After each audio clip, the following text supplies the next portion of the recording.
મને ધીરે ધીરે ખબર પડી કે આ વસ્તુ આ જગ્યાએ જાય અને એને બનાવે તો છોકરી મારી તમે ખબર પડી તો હું આવી દઉં હા કોઈ એવો ફોન આવશે, પેપરમાં આવશે, ન્યૂઝમાં આવશે કે કોઈ બેંક લૂંટાઈ ગઈ, પણ એ બેંકનો ચોર હોય નહીં મળે. હું મેળી કહું છું જગતમાં. એક કહેવત છે કે જ્યાં લોભિયા હોય ત્યાં ભૂતારા ભૂખે ન મરે. પાદરામાં અંધશ્રદ્ધાના અડ્ડા પર વિજ્ઞાન જાથાના દરોડા. પોલીસે મકાનમાં પ્રવેશતે પહેલાં જ ભુવાજી 5 લાભાર્થીથી રફુચક્કર થવા પામ્યા. ભુવાજી સંતાન પ્રાપ્તિ, અસાધ્ય બીમારી મટાડવાના અને દુઃખ દર્દ દૂર કરવાના બહાને ભોળા લોકોને ફસાવીને મસમોટી રકમ પડાવી લેતા હતા. એક તરફ વિજ્ઞાન અને ટેકનોલોજીના યુગમાં દેશ આગળ વધી રહ્યો છે, ત્યારે બીજી તરફ સમાજમાં ઘર કરી ગયેલી અંધશ્રદ્ધાના મૂળિયા હજુ પણ ઊંડા હોવાનું સામે આવ્યું છે.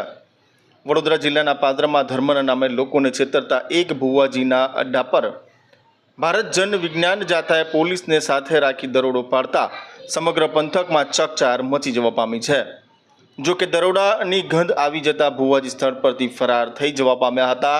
આ અંગે પ્રાપ્ત વિગતો પ્રમાણે પાદરા રેલવે સ્ટેશન નજીક આવેલા રામનગર વિસ્તારમાં એક ભુવાજી છેલ્લા ઘણા સમયથી ધર્મના ઓથા હેઠળ અંધશ્રદ્ધા ફેલાવી રહ્યા હોવાની ફરિયાદો ઉઠી હતી.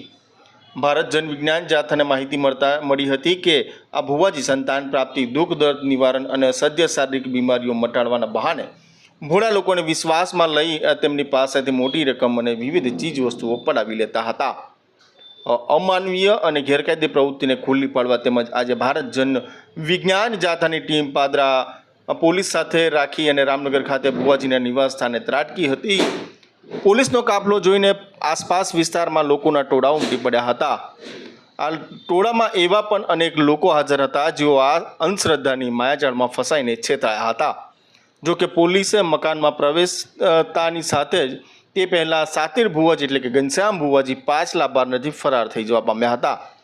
સ્થળ પર હાજર લોકોના જણાવ્યા મુજબ ભુવાજીના સાગરીતો પણ આ છેતરપિંડીના નેટવર્કમાં સામેલ હતા અને લોકોને લલચાવીને અહીં સુધી લાવતા હતા. વિજ્ઞાન જાથા દ્વારા આ સ્થળેથી અંધશ્રદ્ધા ફેલાવવા માટે વપરાતી વિવિધ સામગ્રીઓ અંગે પણ તપાસ કરવામાં આવી છે.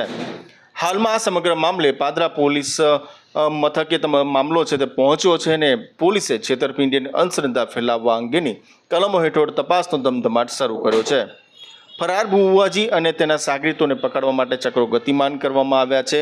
એટલે ચોક્કસ પ્રમાણે કહી શકાય કે જે અંધશ્રદ્ધાના નામે પાદરામાં જે છેતરપિંડી ચાલતી હતી તેની સામે વિજ્ઞાન જાથાએ મોટી કાર્યવાહી કરી છે. અને ચોક્કસથી કહી શકાય કે જે ઘનશ્યામ ભુવાજી છે છેલ્લા 10 વર્ષથી આ વિસ્તારમાં લોકોને ધૂતતા હતા. અનેક લોકો પાસે રૂપિયા પડાવતા હોવાના પણ આરોપો થવા પામ્યા હતા. તેવામાં ઘનશ્યામ ભુવાજી આખરે પોલીસ સમક્ષ હાજર થયા હતા અને ચોક્કસથી કહી શકાય કે ઘનશ્યામ ભુવાજી દ્વારા તમામ લોકોની માફી માગી હતી અને ત્યારબાદ દોરા ધાગા આ તેમજ ધૂણવાનું બંધ કરવા માટે પણ તેઓ દ્વારા છે તે ચોક્કસ પ્રમાણે કબૂલ્યું છે કે હવે ફરીવાર આ પ્રકારનું કૃત્ય નહીં કરવામાં આવે. શું નામ છે તમારું, શું ઘટના થઈ? મારું નામ હિતેશા હસમુખભાઈ વિસાવડિયા છે. મને સંતાન નહોતા થતા એટલા માટે અમે અહીંયા આવ્યા હતા. અમને જાણ મળી હતી કે અહીંયાથી શ્રીફળ આપે છે અને એનાથી સંતાન પ્રાપ્તિ થાય છે. તો અમે બધી રીતે તૈયાર હતા, અમે કરવા માટે બધું કર્યું. અને સાહેબ અમે એટલી વિનંતી કરીએ છીએ કે અમે જે બધું અમારી ઉપર જે વીત્યું છે ને હવે બીજા કોઈની ઉપર ના વીતે. અમે એટલી પ્રાર્થના કરીએ તમારા લોકો ઉપર. અમે આજે 8 મહિના અહીંયા ભર્યા છે. મારા માણસ ને અત્યારે હું ખોટું નહીં બોલું છું, બતાવું તમને. અત્યારે 2 મહિનાથી અમારા ધંધા નથી અને દવાખાનાના ધંધા અમારા કરી દીધા છે. એને 51,000 રૂપિયા અમારી પાસે વિધિના કરીને લીધેલા છે.